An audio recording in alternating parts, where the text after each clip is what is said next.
안녕하세요. 안녕하세요. 만나서 반갑습니다. 여러분들과 식품위생학을 같이 공부해 나갈 김지연입니다. 자, 여러분들 이제 우리가 이번 이제 2020년 위생사를 준비하고자 이제 모였는데요. 여러분들이 이제 한번 그 위생사 과목들 한 번씩 다 들어보셨을 거예요. 그래서 식품위생학이 이제 마지막인데요. 그래서 여러분 기본적으로 위생사 시험이 어떻게 치러지는지는 다 알고 계실 거예요. 그렇죠? 과목수라든지 그다음에 그 총점이라든지 기본적으로 알고 계실 텐데 그중에서 식품위생은 40점, 그러니까 40문항을 차지하고 있어요. 그래서 여러분들이 다 알고 계시겠지만 시험이 1교시, 2교시, 3교시로 진행이 되는데요. 그중에 식품위생학은 2교시에 배치가 되어 있죠. 그래서 1교시 때는 여러분들도 알고 계시듯이 환경위생이라든지 그다음에 곤충학이라든지 법규 해가지고 세 과목을 보는데요. 그래서 이제 배점이 이제 2교시보다는 좀 높아요. 그래서 105문항으로 구성이 되어 있죠. 그 다음에 이제 두 번째 시간에 공중보건하고 그 다음에 이제 식품위생학이 바로 이 2교시를 차지하고 있어요. 그래서 보통 공중보건이 35문항, 그 다음에 식품위생이 40문항, 그래서 75문항으로 구성이 되어 있고요. 그래서 필기는 180점 만점입니다. 그래서 여러분들이 이 필기 중에서 60% 이상을 맞게 되면은 합격인데요. 그게 108문제예요.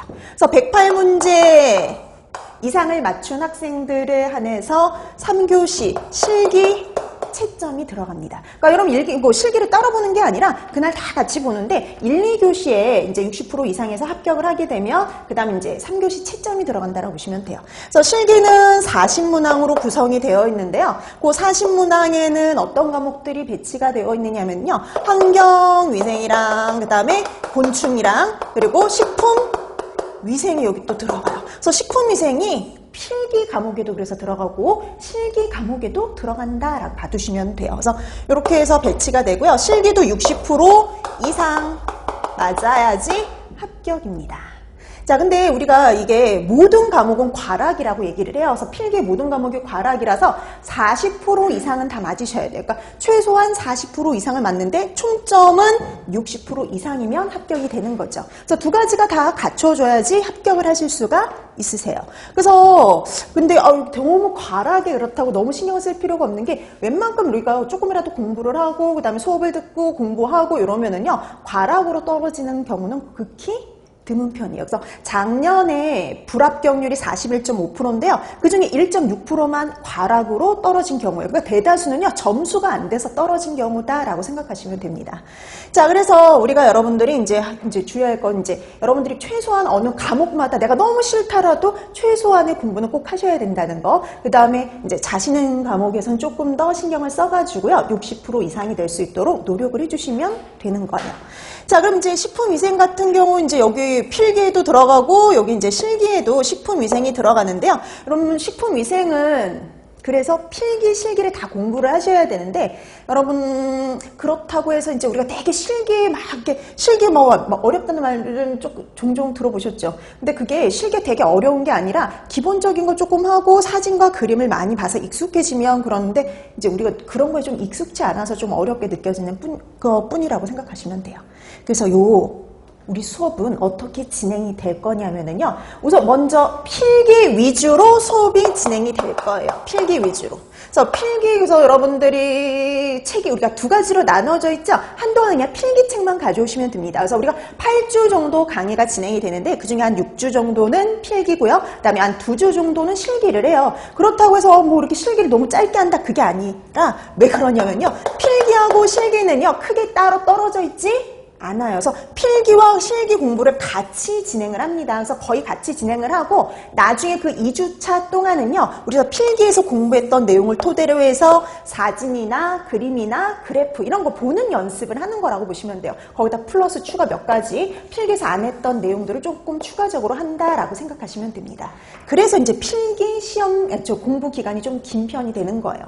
그래서 왜 이런 거예요. 우리가 이렇게 그 식품위생이 어떻게 필기와 실기가 같이 연계가 되냐면요. 예를 들어서 우리가 필기에서 이렇게 공부를 해요. 우리 이제 앞으로 식중독에서 장염 비브리오균에 대해서 공부를 할 건데요. 예를 들어서 장염 비브리오균 하고 우리가 이제 필기에서 이런 걸 공부해요.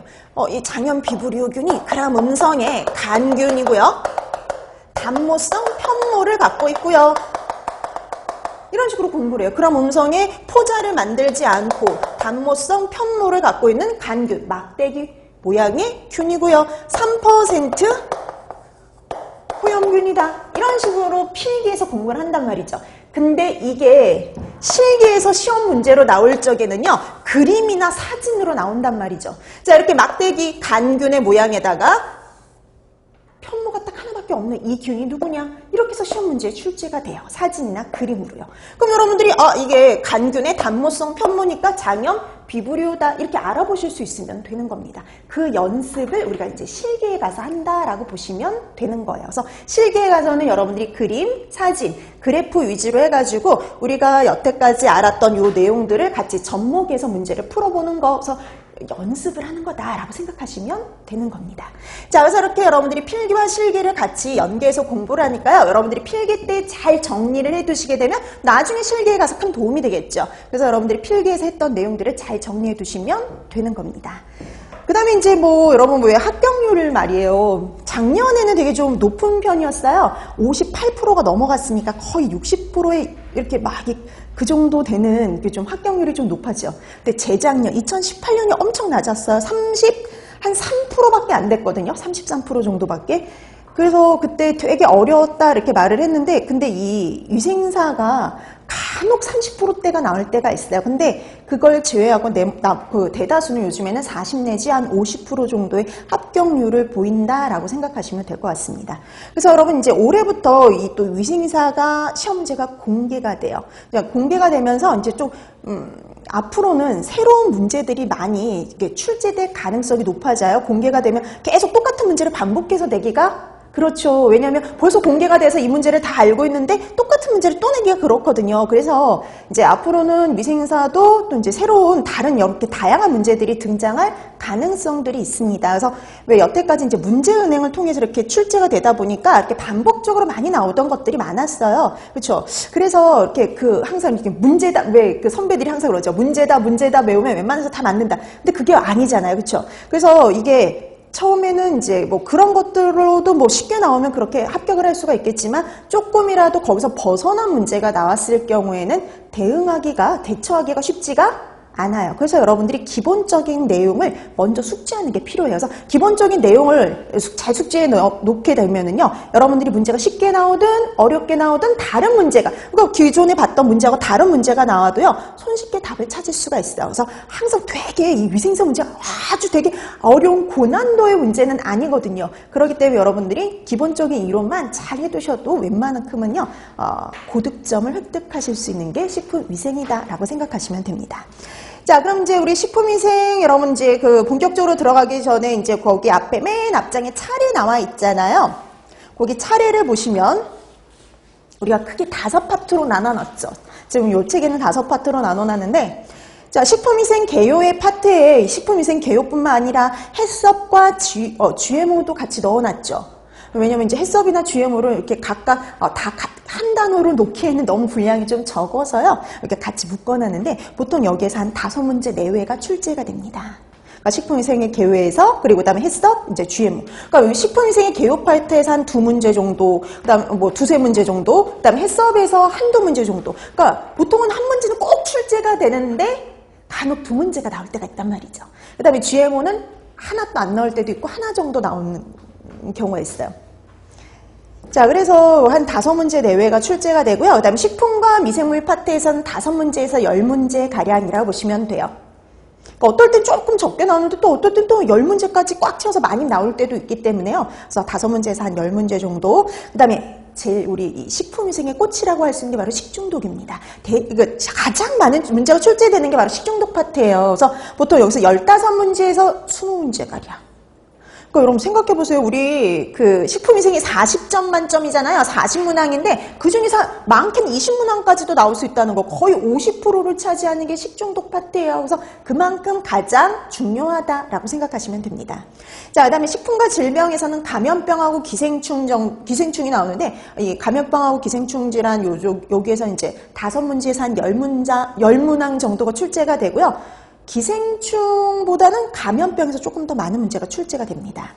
그 다음에 식품 첨가물 파트에서는 이제 5문제 내외 정도로 출제가 돼요. 자, 이렇게 해서 여러분들이 대략적으로 어디가 좀 또 이렇게 중점적으로 봐야 되는지를 이렇게 좀 파악하실 수가 있죠. 그래서 식품위생의 가장 중요한 파트는요, 식중독 파트라고 생각해 주시면 될 것 같아요.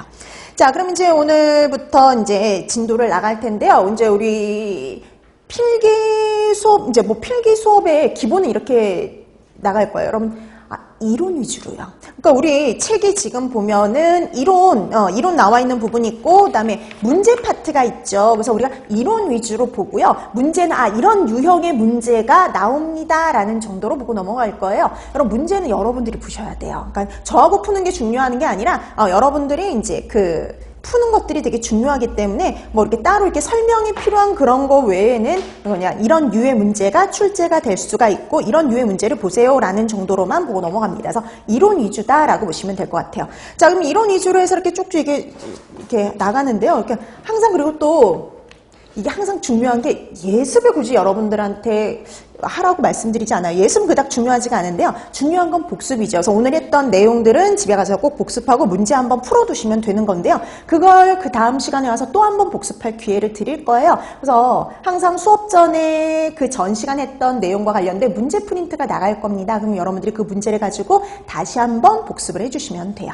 그래서 그 뭐 복습 프린터에는 그 전에 나왔던 시험 문제 유형이라든지 그런 것들이 들어갔으니까 되도록이면 요거 보지 않고 여러분들이 어느 정도 기억하고 있는지 여러분들의 실력으로 한번 풀어주시면 좋을 것 같아요.